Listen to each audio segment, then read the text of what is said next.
homeschooling nih Kak Seto, sekarang kan sudah semakin banyak orang tua yang mengambil pilihan untuk menyekolahkan anaknya dengan metode homeschooling gitu.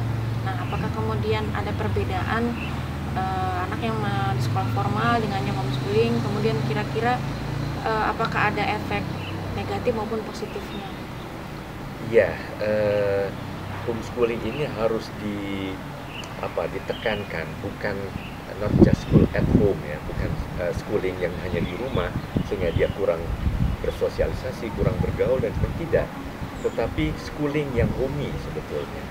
Nah, schooling yang homey itu bisa informal dalam keluarga itu untuk akademiknya, tetapi di luar itu kan anak tetap bisa bergaul untuk misalnya ikut paduan suara, ikut kelompok futsal, ikut suatu kegiatan melukis bersama, dan berbagai aktivitas yang tetap anak-anak bersosialisasi keluar.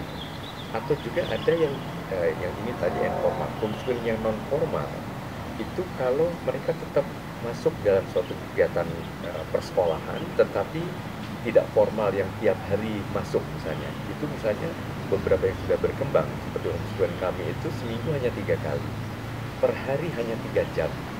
Selebihnya yang mereka belajar bisa tetap di sekolah, bisa juga kembali ke rumah atau ke tempat-tempat lain, tetapi belajarnya itu prinsipnya kapan saja, dengan siapa saja dan di mana saja.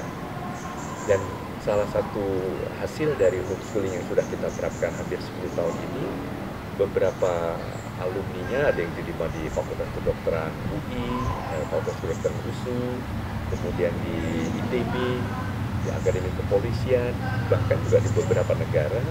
Salah satunya ada siswa kita yang diterima di Harvard dengan sistem homeschooling yang konon seolah-olah hanya 3 kali seminggu dan 3 jam per hari. Tetapi selebihnya mereka juga belajar dengan cara yang lebih mengasihkan sesuai dengan irama dan gaya belajar masing-masing. Sehingga hasilnya justru lebih optimal dan perkembangan sosial mereka, psikososial mereka justru lebih luas. Temannya bukan hanya yang di situ, tapi ada teman-teman yang lain. Ada yang juga sebagai artis, film, ada yang sebagai penyanyi, ada yang sebagai olahraga tingkat internasional.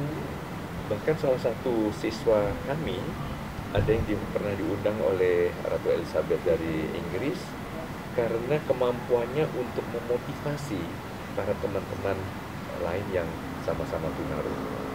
Jadi berarti kan selain prestasi akademik, perkembangan psikososialnya juga luas, dan itu mematahkan pendapat yang seolah-olah aduh homeschooling kurang gaul, nggak punya temen, egois dan sebagainya.